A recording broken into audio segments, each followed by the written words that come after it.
Bismillahirrahmanirrahim. Assalamualaikum warahmatullahi wabarakatuh. Alhamdulillahirrabbilalamin. Wabihi nasta'inu ala umuri dunya waddin. Wassalatu wassalamu ala asrafil anbiya'i wal mursalin wa ala alihi wa sahbihi ajmain, amma ba'du. Pertama-tama yang paling utama, marilah kita panjatkan puji serta syukur kehadirat Allah Subhanahu wa taala yang mana telah memberi kita beribu-ribu kenikmatan, baik nikmat Islam, iman, ihsan. Tak lupa juga salawat serta salam semoga selalu tercurah limpahkan kepada junjungan kita Habibana wa Nabiyana Muhammad sallallahu alaihi wasallam. Pada pertemuan kali ini saya atas nama Naufal Ramadan Adriosa, mahasiswa jurusan Hukum Tata Negara B semester 6 ingin membacakan atau menerjemahkan teks Qiraah kelima pertemuan 11. Dibuatnya video ini karena untuk memenuhi tugas akhir, dan tugas ini tugas ujian akhir semester. Ya, langsung saja untuk pertemuan ke-11 Qiraah 5. Ini ada bab sani fi taqlidi wujaroh. Bab ini bab kedua, bab sani itu bab 2, fi taqlidi wajaroh.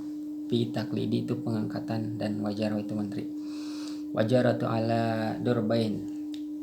Ini ada macam-macam menteri ya, atau ada dua macam menteri seperti itu. Wajaroh itu tanfid wa wajaroh itu tafwid. Nah, ini yang wajaroh itu tanfid itu yaitu ada menteri pelaksana, dan juga yang tanfid itu ada menteri kekuasaan. Maksudnya tanfid dan tanfid ini diberi kekuasaan dan juga diberi pelaksanaan gitu. Menteri yang diberi kekuasaan dan menteri yang diberi kekuasaan. Fa'amma wajaratu tanwid fiha an yastajwira. Fa'amma maka wajaratu ini menteri, tanwid yaitu kekuasaan. Fahuwa adalah an yastahwid imaman man yapwidi ilaihi tadbiro. Jadi ini menteri yang diberi kekuasaan, tanwid, cara mengangkatnya itu pada seseorang, menyerahkan, dan juga tadbiro itu untuk mengatur. Al umuro biroi, untuk mengatur perkara. Biroi itu dengan pikiran. Umuro itu perkara perkara seperti itu. Wa imdu'aha ala ijtihadi, setuju atas ijtihad. Dan ini pengangkatan menteri ini yang tanwid itu yang diberi kekuasaan itu setuju karena atas ijtihad seperti itu. Walaisa yamtana'u jawaju hadihil wajaroh. Walaisa itu akan tetapi tidak, yamna'u dicegah, jawajul hadihi wajaroh dicegah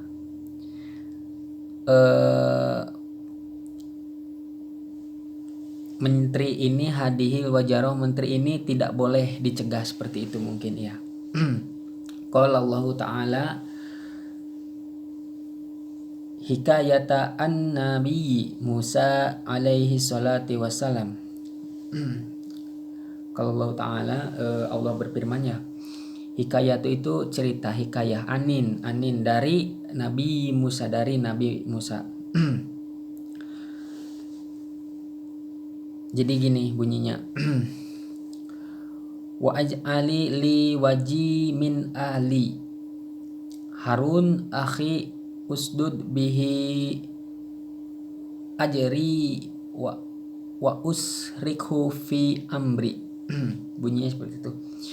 Artinya ini, jadikan untukku menteri dari keluargaku, ahli keluargaku, Harun akhi, dan itu saudara Harun atau Nabi Harun, usduri bihi akhi wa askhi fi amri. Teguhkan kekuatanku, jadikan sesuatu dalam urusan. Jadi seperti itu bunyinya. Nah, ini tentang pengangkatan menteri dari bab 5 pertemuan 11. Lanjut, faida zazadalika fi nubuwah kana fi al-imah ajwaju. Faida itu apabila boleh, dalika itu di dalam fi nubuwatikana kenabian, maka ada di urusan pemimpin. Alimah itu pemimpin. Ajwaju dan ya itu diperbolehkan, sangat diperbolehkan. Wa i'ana ma wakila illal imam min tadbiro ummah la yaqdir ala mubasaroh jami'i illa bistinabah. Karena urusan diwajibkan pada pemimpin di dalam mengatur umat, min tadbir al ummah. Jadi di dalam urusan itu pemimpin wajib untuk mengatur umat. La yaqdir ala mubasyarah jami'i illa bistinabah.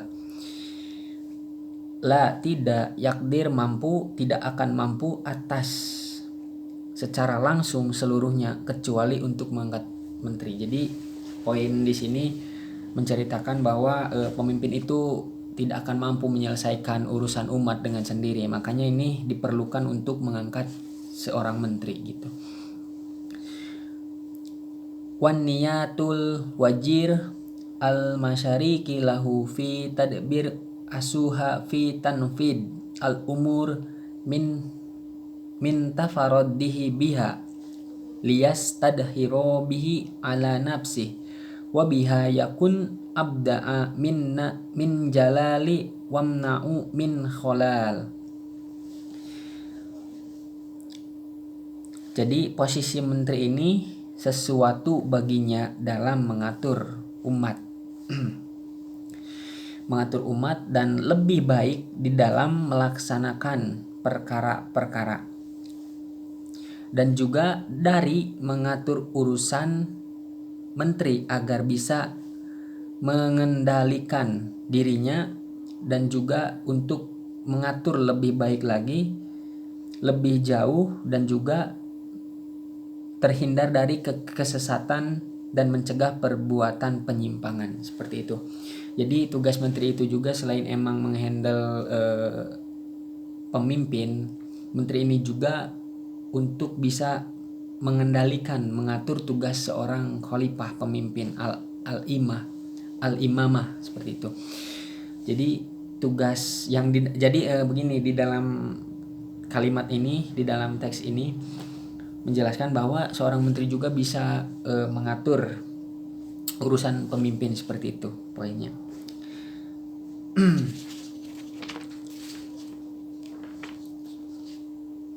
Mungkin itu hanya yang bisa saya sampaikan untuk teks Qiraah ya, pertemuan 11 Qiraah 5 yang tentang menteri, pengangkatan menteri wajaroh. Dan juga sekarang lanjut ke nahu ya. Di sini sedikit menjelaskan tentang kalam. Kalam itu kalimat ya, terbagi menjadi 3. Ada kalimat isim, kalimat fi'il, kalimat huruf. Wa aksamu salasatan ismi wa fi'lun wa harfun. Nah, di sini isim, pengertian isim ya. Isim itu artinya adalah kata yang menunjukkan terhadap makna yang ada pada dirinya tanpa dibarengi dengan penempatan waktu, seperti itu. Itu isim. Contoh kalimat isim itu ada kitabun, buku ya. Ada juga zaidun, zaid nama orang. Ada juga baitun, nama rumah, baitun. Ada juga ana, saya sendiri. Dan juga ada haza, ini. Seperti itu. Jadi isim itu selalu memiliki makna tersendiri. Hal ini berbeda dengan huruf yang tidak memiliki makna kecuali sudah bersanding dengan kalimat lain, seperti itu isim. Yang kedua ada fiil. Pengertian fiil ini adalah kalimat yang menunjukkan terhadap makna yang ada pada dirinya dan dibarengi dengan penempatan waktu, seperti itu. Contoh fiil di sini ada koma. Koma itu ya telah berdiri artinya, dan juga ada yakumu. Yakumu itu sedang berdiri, dan juga ada kum, berdirilah, seperti itu. Itu contoh fiil ya. Dan juga di sini ada huruf yang terakhir itu. Pengertian huruf itu adalah kalimat yang menunjukkan terhadap makna di selainnya, seperti itu. Contoh huruf itu seperti huruf lam, huruf wawu, huruf hal, fi, ba, ka, itulah huruf-huruf, seperti itu. Itulah contoh kalimat huruf, maksudnya bukan huruf-huruf. Dan juga ini huruf tersebut belum bisa menunjukkan makna selagi belum disandingkan dengan kalimat lain, yakni isim dan fiil. Jadi seperti itu. Itu kalam ya, yang ada 3. Lanjut, ini ada i'rob juga. Saya ingin menjelaskan terkait dengan i'rob. I'rob itu terbagi menjadi 4 macam. Yang pertama itu ada i'rob rofa, i'rob nasab, dan juga yang ketiga ada i'rob khofad, dan yang terakhir itu ada i'rob jazm. Nah, ini pada di setiap i'rob tersebut itu ada tandanya masing-masing. Seperti itu tentang i'rob. Lanjut ke jumlah ismiyah. Nah, ini adalah jumlah kalimat ya ismiyah.